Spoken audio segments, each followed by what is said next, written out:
Aha, 30-cu sualda bizə deyilir ki, hansı qrafik bərabər yavaşlayan hərəkətə üzrə?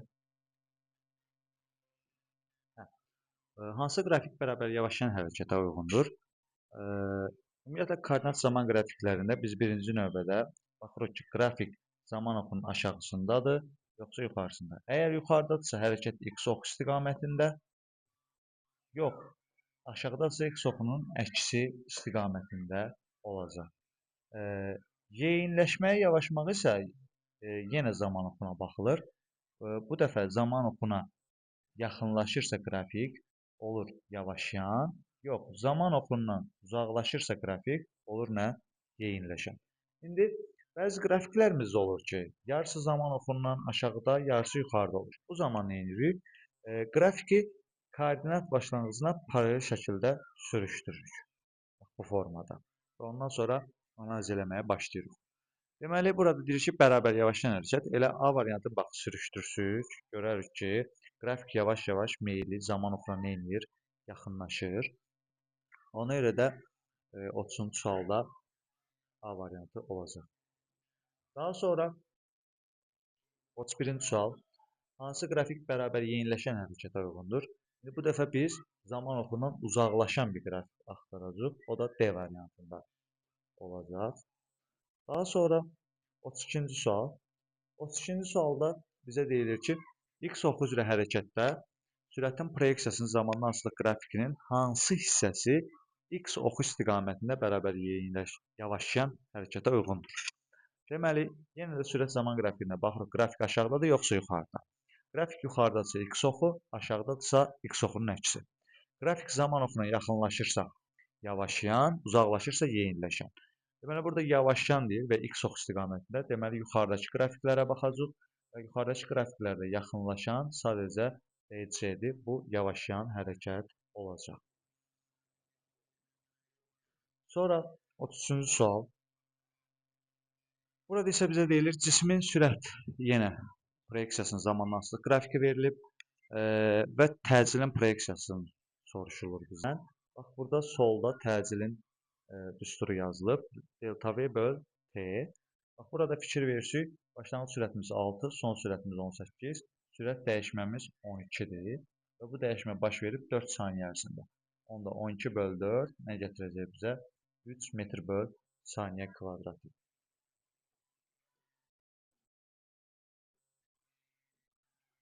Daha sonra 34-cü sual. 34-cü sualda cismin sürətinin proyeksiyasını zamandan asılı qrafikinə əsasən onun təcilinin yenə proyeksiyasını istəyir bizdən. Yenə də bax, sürət dəyişməsi nə qədərdir? 10-dan 20-yə 30-a qalxıb. Burada 20 dəyişmə var və bu dəyişmə baş verib 4 saniyə ərzində.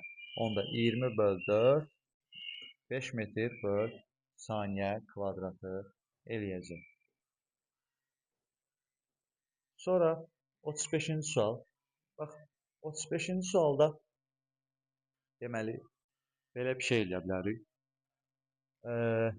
Bax, fikir verirsə, hərəkət sükunət vəziyyətindən başlayıb və bizdən istəyir ki, nəyin? Yer dəyişmələrin, yolların nisbətini tapaq. Bax, yol düsturumuz budur. V0T üstəgəl AT kvadratı böl 2. Başlanğıc sürət 0 olduğuna görə bu gedir 0-a və yerdə qalır təkcə AT kvadrat böl 2. Və fikir verirsə, bizdən S1 böl S2 nisbət istədiyinə biz bu düsturu S1 üçün yazacaq birinci dəfə. A1 T1 kvadrat böl 2. S2 üçün yazacaq A2 T2 kvadrat böl 2. Və fikir verirsə, baxın burada cisimlər eyni zaman müddətində gedirlər. Yəni, bunları bir-birinə böləndə biz T1-lər, T2-lər eyni olduğuna görə gedəcək. 2-lər də gedəcək. Sadəcə burada qalacaq A1 böl nə? A2. Yəni S1 böl S2 nəyə bərabərdir? A1 böl A2. Burada da A2 böl A1 bizə verib 2 böl 1. Amma A1 böl A2 bunun tam tərsidir. Yəni 2 böl 1 olacaq. O zaman nə olacaq? 2 böl 1. Doğru cavab A variantı. 36-cı sual. Bax, 36-cı sualda Düzxətli bərabər yavaşlayan hərəkətdə sürət və təcilin vektorlar arasındakı bucaq neçə dərəcədir? Bax, fikir verirsə, elə bil ki, bir sürət tənliyi yazaq və bu yavaşlayan olsun. Yavaşlayan olmaq üçün misal burada çıxma olmalıdır. Yəni sürətin işarəsi müsbət, təcilin işarəsi isə mənfi olmalıdır. Və buradan görürük ki, iki vektor əks istiqamətdə yönəlir. Onda iki vektor əks istiqamətdə yönəlibsə, onların arasındakı bucaq neçə dərəcə olacaq? 180 dərəcə. Yeyinləşəndə isə hər ikisinin işarəsi eyni olmalıdır. Yəni bu da müsbət, bu da müsbət. Onda iki vektor eyni istiqamətdə yönəlib. Elə bir təsəvvür edək ki, bu formadadır. V də A-dır. O zaman onların arasındakı bucaq neçə dərəcə olacaq? 0 dərəcə. Sonra 38-ci sual. Bax, burada isə bizə deyilən sürətin proyeksiyası zamandan asılı qrafiki verilir və 3, 2, 1 nöqtələrində təcillər arasında müqayisə istəyir bizdən. Deməli, burada nə edə bilərik? Baxın, fikir verin, sağda sürətin zamandan asılı qrafiki vurulub və buradakı bax, bu qrafikin zaman oxu ilə yaratdığı bucağa alfa deyirik və burada belə bir düzbucaqlı üçbucaq qursuq. Tangesi alfamız nəyə bərabər olacaq? Qarşıdakı katetin içi katetə nisbətinə, yəni delta V-nin T-yə nisbətinə. Biz də həmçinin bilirik ki, delta V bölü delta T nəyə bərabərdir? Təcillə. O zaman tangesi alfa təcillə nədir? Bərabərdir. Biz də bilirik ki, alfa artdıqca tangesi alfa artır. O zaman tangesi alfa artırsa nə artacaq? Təcil artacaq. Yəni, uzun sözün qısası biz burada baxacaq nəyə? Bax, burada 2, 3 və 1 nöqtələrinin zaman oxu ilə əmələ gətirdikləri bax bu bucaqlara. Alfa 1, alfa 2, alfa 3. Və mən görürəm ki, buradan bu bucaqlar hər üçü bir-birinə nədir? Bərabərdir. O zaman bunların təcilləri də bir-birinə nə olacaq? Bərabər olacaq. 39-cu sualda eyni şəkildə. 39-cu sualda isə 1, 2 və 3 bax bu şəkildə verilib. 1, 2, 3. Və hər üçünün bucaqlarına baxsınız. Bu bucaqlar da alfa 1, alfa 2, alfa 3 bir-birinə nədir? Bərabərdir. O zaman onların təcilləri də bir-birinə nə olacaq? Bərabər olmuş olacaq. 40-cı sualda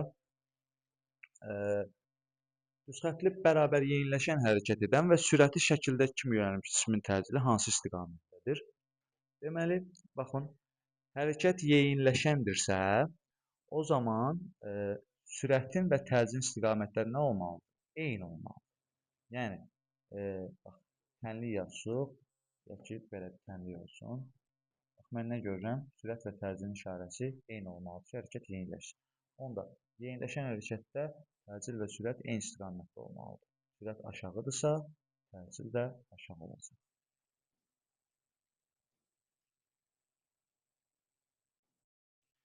41-ci sual. Cismin təcilini hesablamaq üçün hansı cihazlardan istifadə etmək olar? Ümumiyyətlə, təcili hesablamaq üçün biz akselerometr deyilən bir cihazdan istifadə edirik. Amma cavablarda bax, belə bir şey yoxdur. Ona görə də biz təcili digər iki kəmiyyətdən istifadə edərək dolayı yolla hesablamalıyıq. Yəni, sürət dəyişməsini zamana bölüb təcili tapmalıyıq. Və cavablarımızda bax, 42-ci suala baxsaq, 42-ci sualda bax, sürəti nə ilə ölçürük? Spidometrlə. Zamanı nə ilə ölçürük? Saniyə ölçənlə. Ona görə bu iki şeyi ölçüb bir-birinə bölüb təcili tapa bilərik. 42-ci sualda 1, 4. Amma 41-ci sualda bax, fikir verirsiniz, spidometr heç bir variantda yoxdur. Və burada da belə bir şərt verir. Başlanğıc sürət 0-dır. O zaman biz belə eləyə bilərik. Yəni, sürəti S bölü D üstü ilə hesablaya bilərik. Niyə görə? Çünki başlanğıc sürətimiz 0-dır. Başlanğıc sürət 0-dır. Onda hardasa bax, orta sürəti nə ilə hesablaya bilərik? S bölü T üstü ilə. Ona görə də sürəti hesablamaq üçün hansı cihazdan istifadə edəcəyik? Yolu ölçməliyik və zamanı bilməliyik. Ona görə də bizə lazımdır ölçü lenti və nə saniyə ölçüm. Deməli, doğru cavab 2, 3. 42-ci sual. 42-ci sualda bax buna baxdıq. Dedik nədir? 1-4-dür. 43-cü sual. 43-cü sualda isə bizdən yer dəyişmənin proyeksiyası ifadəsi istənilir. Hansı ifadə ilə təyin olunur? Doğru cavab B variantıdır. Amma bu B variantındakı düstur haradan gəlir? Deməli, biz yenə sürət zaman tənliyi qursuq. Yəni, bizim ilk sürətimiz V0, bu T müddətindən sonra sürətimiz qalxıb V olsa, bax, burada belə bir qrafik yaranır və bizə bilirik ki, sürət zaman qrafikinin altına qalan bax bu fiqurun sahəsi nəyə bərabərdir? Gedilən yola bərabərdir. Və yaxud da yer dəyişmənin proyeksiyasına bərabərdir. O zaman bu ifadə, buradakı sahə trapesiyanın sahəsidir. Yəni, altda qalan fiqur trapesiyadır. Trapesiyanın sahə düsturu nədir? Oturacaqlar cəmi, yəni V0 üstəgəl V, V0 üstəgəl V böl 2 vurulsun hündürlük. Hündürlük də burada nədir? Bax, T. O zaman yerləşmənin proyeksiyasını belə bir düstur alırıq. Amma cavabdakı bundan biraz fərqlidir. Mən nə edirəm? Təcilin ifadəsində zamanı tapsam. Zamanı tapsam, bax, belə bir ifadə alacam. V0 böl A. Gətirib burada yerinə qoysuq, əvəz edəcək. Bax, aşağıda belə bir düstur alacaq. Burada isə V plus V0, V minus V0 bu A kvadrat çıx B kvadratının nə idi? Asışıdır. O zaman bu ikisinin yerinə nə qoyuram? Vx kvadrat çıxılsın V0x kvadrat böl 2ax. Bunlar da bulanda olur 2ax. Deməli, neynədik? Bax, bu B'dəki düsturu neynədik? Aldıq. 44-cü sual. 44-cü sualda isə bax, buradakı düsturdur. Yəni, sahədən çıxan düstur. Hansı variant olacaq 44-də? Deməli, B variantı. Daha sonra 45-ci sual. 45-də bizə bərabər yavaşlayan hərəkətdə sürət və təcil vektorları arasındakı istiqamət istəyir. Bərabər yavaşlayan hərəkətdə dedik ki, təcil və sürət əks istiqamətlərdə yönəlir. Yəni, biri sola yönəlibsə, təcil sağ olmalıdır ki, hərəkət neynəsin? Yavaşısın. Sonra 46-cı sual. 46-cı sualda ümumi belə deyə bilərik ki, qrafik aşağı doğru gedirsə, təcilin işarəsi mənfidir. Yox, qrafik yuxarı doğru gedirsə, təcilin işarəsi müsbətdir. Qrafik nə aşağı, nə də yuxarı gedirsə, yəni stabildirsə, o zaman təcil nədir? 0. Yəni, doğru cavab belə bir şey olacaq. İlk hissədə təcil qrafik aşağıda təcil mənfi, ikinci hissədə heç bir stabildir, təcil 0, üçüncü hissəsi qrafik var təcil müsbət. Bu hardan gəlir? Yəni, siz burada 2 nöqtə götürsünüz. Bax, təcilin ifadəsinə görə zaman həmişə müsbət. Təcilin mənfi olması üçün deməli bu sürət dəyişməsi nə olmalıdır? Mənfi olmalıdır ki, təcil mənfi olsun. Misal, bax, bu hissədə başlanğıc sürət V0-dır. Müəyyən andan sonra sürət gəlib çıxıb, bax, bu V dəyərinə. Buradan görünür ki, V0 böyük kimə? V-dən. O zaman sən V-dən V0 çıxsın, nə alasan? Yəni, V çıx, V0 nə eləyəcək? 0-dan kiçik bir şey eləyəcək. Çünki V0 böyükdür nəydən? V-dən. O zaman, bax, bu hissələrin hamısında eyni şərt ödənəcək və təcil mənfi olacaq. İkinci hissədə isə tam əks olacaq. Misal, məsələn, sən bu hissədə ki, sürəti götürsün V0, müəyyən andan sonra sürət götürsün V. Yəni, buradan görünür ki, V böyükdür V0. Sürət dəyişməsini tapsın, nə verəcək? 0-dan böyük verəcək və təcil müsbət olacaq. Bax, bu şəkildə.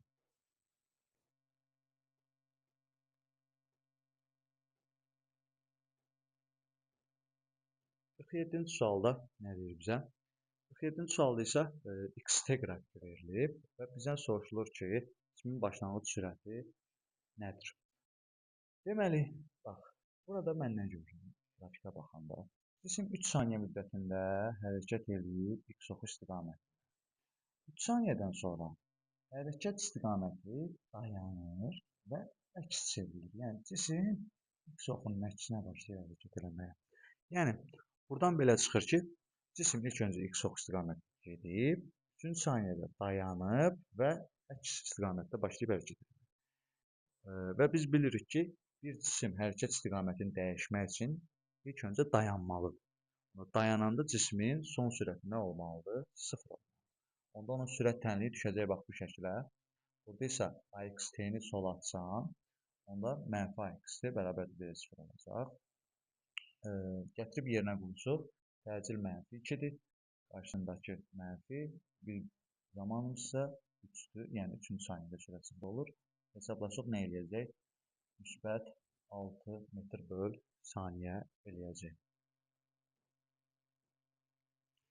48-ci sualda burada nə deyir bizə? Bax, burada koordinat zaman tənliyi verilib və təcilin proyeksiya qrafikini qurmağımızı istəyir. Biz ümumiyyətlə bilirik ki, təcil stabildir, yəni sabitdir, konstantdır, dəyişmir. Yəni, buradakı qrafiklərdə hamısı stabil olmalı. Və koordinatın zamandan asılılıq tənliyini bilirik biz. Bax, tənliyimiz bu formadadır. x0 üstəgəl v0 xt üstəgəl axt kvadrat bölü 2. Təcil bax kimin yanında yerləşir? T kvadratın yanında. Nə olaraq? Ax bölü 2 olur. Onda ax bölü 2 bərabərdir. Bu ifadədə, bu tənlikdə T kvadratın qarşısı nədir? 1. Nəyə bərabər onun təcilimiz? 1-ə. Onda buradan ax nəyə bərabərdir? 2. 2 metr böl saniyə kvadrat. Onda təcilimiz olacaq, bax, burada. 2-dən başlayacaq və stabil olaraq davam edəcək. Heç bir dəyişiklik olmayacaq. Bu şəkildə. Daha sonra burada